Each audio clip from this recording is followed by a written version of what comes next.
Hello my dears, before we get started with today's video, I just want to apologize because I realized that I forgot to put audio descriptions in like most if not all of last month's videos because I typically copy and paste my scripts before I edit them from other scripts so that the aesthetic setup in my Google Docs always stays identical, and I copied last month's scripts from an older one that I didn't have audio description in, so I forgot that they exist. So my apologies to my blind and low vision friends. I'm going to try to make a concerted effort to add those back into my videos from now on to the best of my memory loss ability. I'm sorry. Now, audio description for this video, I have moved from my previous dorm room location to my childhood bedroom. I am a white human with brownish, blondish, curly hair. I am wearing a brown dress and I am sitting in front of a bookshelf with books on it, and then on the wall I have some pictures hung. So, remember that time in my, hey, guess what, I'm gender fluid video, when I said that I've never felt particularly interested in or drawn to queer content and that it's something that I want to try and make more of? But also, if it's not directly connected to a special interest, I really can't get interested in the topic at all. Guess who has a new special interest? It's kind of a combo of several old special interests, but I consider it new. So in case you haven't witnessed my Instagram stories, which you really should because they've been a time, I've been doing a lot of research into theater history and the anthropology of why and how humans create art. This will eventually be combined with disability into disability arts history, which will then turn into disability arts education. And script writing Sydney is telling me that I need to stop myself here because a description of all the things and stuff that I am up to is a future video and I need to not spoil it all right now.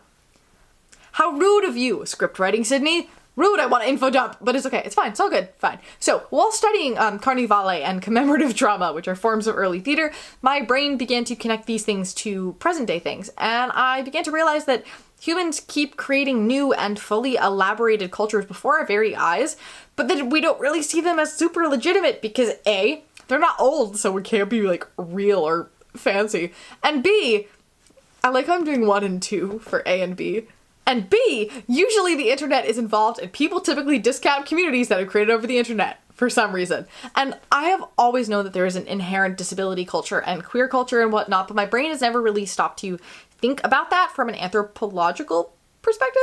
That's not really true. I studied deaf studies and deaf culture for a year, but that also feels a little bit different to this. Kind of.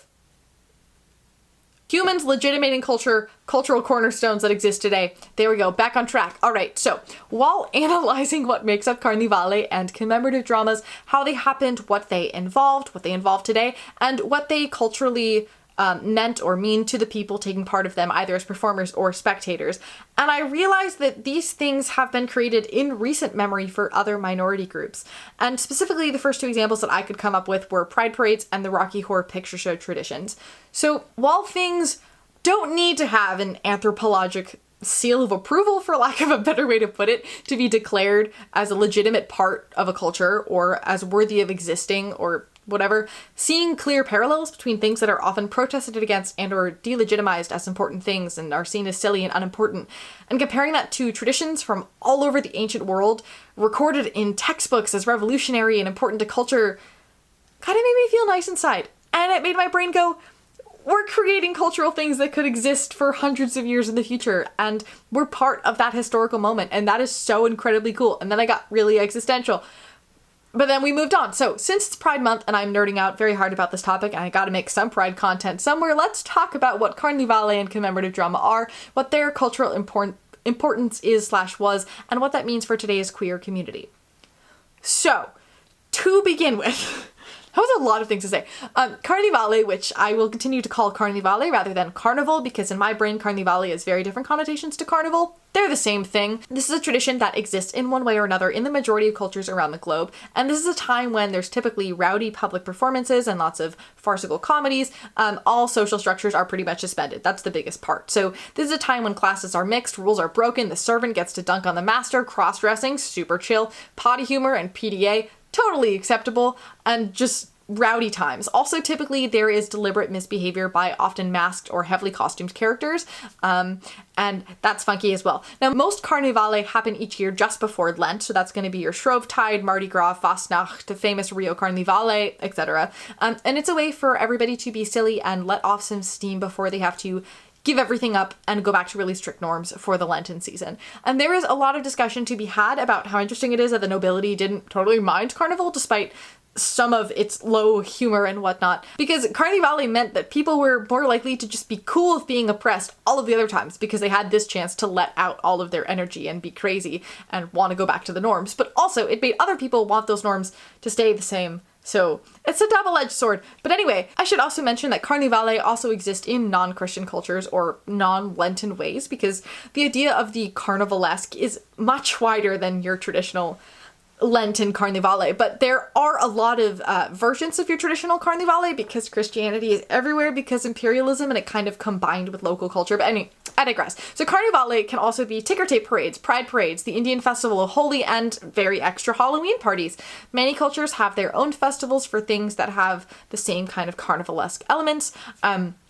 Just as I mentioned earlier, because of imperialism things, a lot of them ended up being combined with the Christian Carnivale into the traditions we know them as at this point. Yummy. There were also versions of Carnivale in ancient Greece before Christianity altogether. So yeah, think big festival, rowdy stuff, not always the most refined, typically not refined at all. Anybody can be a princess or a prince or anything else. Social norms are out the window and everybody just gets silly. And I think the relationship between Carnivale and pride parades and events is probably pretty clear at this point. Now, I will say that at least in my experience, I don't think we have any like particular characters that are wearing masks or fancy costumes that cause specific mischief in crowds, but frankly, I think that a big part of that has to do with the vibe of our community. I feel like we are more tolerant of anxiety and trauma accessibility needs than other communities would be, because we're a very traumatized community, or maybe it's just because we don't have specific religious characters to portray ourselves as, because this isn't religion-based like most Carnivale. I don't know. I don't really care. Also, when I mean masks, I don't mean like COVID mask. I'm talking about like commedia masks or other character masks. Just to put that out there. Anyway, so the thing about Pride that puts it in the category of the carnivalesque is obviously the over-the-top elements, because Carnivale, by definition, is campy as heck and a sort of undoing of social norms. It's a time where you can dress in the craziest clothes that you possibly want and everybody celebrates it. It's a time when you can walk around wearing just a binder and a tutu, and that's totally fine. You see drag kings and queens, kinky stuff, flags worn as capes, public kissing, queers just being queers, literally anything goes. And there's also usually some sort of parade and lots of events, and it's an overall celebration of identity. And I love it. But also at the same time, the fact that social norms are effectively out the window can be kind of overwhelming for people too, and that's also super valid, and I do want to throw that out there. Now, the one thing that is commonly cited about the Carnivale that we talked about earlier was the idea that it lets people blow off steam in order to go right back to conforming the day after. And I think it can be argued that in some way that is sort of kind of the case. But it's not because we choose to, it's because this is a time when our oppressors are less likely to come at us for expressing ourselves, because it's like, it's our month. But over time, it has been making us more visible to the world and changing things in a way that makes all other 11 months a little bit better. Because once you start getting used to making all of this fuss and believing all of, we're not going to be oppressed or whatever, it's kind of hard to accept that again. But anyway, that's Carnivale. The more, I guess, niche one you can say, this is going to be commemorative drama. Now, this is also something that exists in pretty much every culture, and it is a form of performance that tells the story of a past moment or story, and it's meant to be staged regularly to preserve social memory. Also, it doesn't have to be super realistic or accurate. It can be symbolic. So this can be your average Christmas pageant, battle reenactments on the anniversary of a battle, for example, anything like that. Also, they often do include carnivalesque elements, but they don't have to. But there's very often, majority of the time, some sort of overlap. And I would argue that Pride Month has some commemorative drama elements to it, just like by existing as a month. Some other examples of commemorative drama include the Jewish Purim Spiel. I hope I pronounced that right. And that tells the story of the Book of Esther, which regardless of what your religion is, it's a kick-butt Bible story or Torah story. I highly recommend it. And the tradition isn't really uniform across everywhere because that's not how most religious traditions work, but it usually includes a reading of the Book of Esther, professional and or local troops acting out the story of the Book of Esther. There are often carnivalesque performances related to and or parodying the specific events of the story, including monologues and skits and whatnot. Typically, those things will connect the story's events to contemporary events so that it still feels relatable. And also, when the story is told, many places have traditions where you boo or you hiss every time they mention the bad guy's name. There are also lots of other call-outs as well. And if you're unfamiliar with the story of Esther, the general moral summary, I guess, is that Esther had to hide that she was Jewish, but then she ends up having to come out as Jewish in order to save her people from genocide. So these celebrations include traditions of costumes and masks to hide one's identity in honor of that, which means people feel the freedom to be extra silly and they do things that they wouldn't typically do because they are covered. This is often known as Jewish Carnivale because it overturns normal societal rules, and it's a really great example of the combination of the carnivalesque and the commemorative drama. Also, this is based on the textbook explanation of this event, and it might be a little outdated, or a little skewed, or a little wrong. I'm sorry, I'm not Jewish, and I don't know. But if you are, and you have more to add about the experience of Purimspiel, please add it in the comments. Yeah. The second example that kind of connected to Rocky Horror in my mind was the Ram Leela Festival in India, which is also really cool, and you should definitely look it up. I'll include links about these things in the description. But this is a dramatic retelling of a religious text, in this case the Hindu epic Ramayana, or any literature based upon that epic, and it has a lot of similarities to the Purimspiel. There are certain sing-outs at certain parts in the story. It also has carnivalesque traditions and parades and silliness tied into it, and it's an oral retelling of a written thing, and it's a major festival, so kind of same thing. Ram Leela also includes traditions of some people coming dressed as characters from the epic, and some people come to every single performance religiously, while others just come and go to different ones as they so please.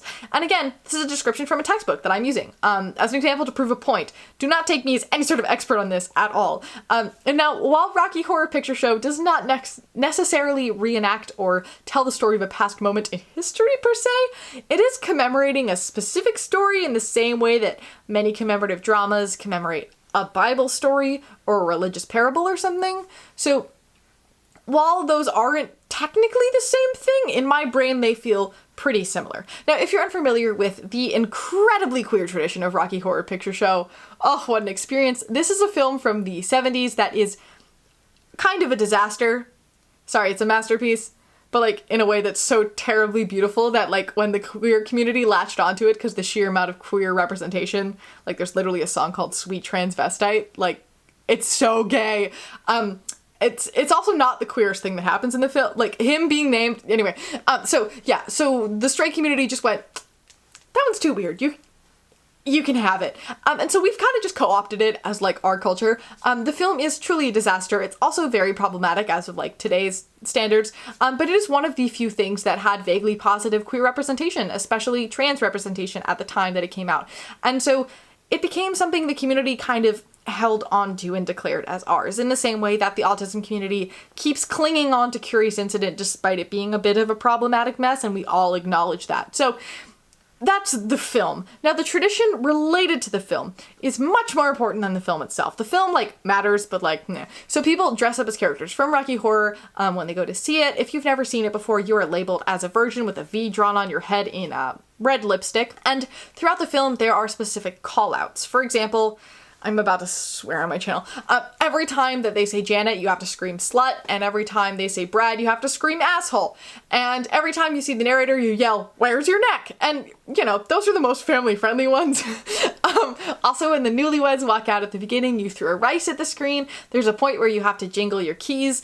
There's a point where you throw some, like, a deck of cards, etc. Honestly, you need the captions on for this film when you go see it because there are so many callouts going on that you cannot even properly hear the film. So you need the subtitles to know what's happening, and it's beautiful. Also, traditionally, you do sing along, you do the time warp dance, all that good stuff. And then a lot of theaters do a performance version as well, acting out the entire movie and saying the lines in front of the movie.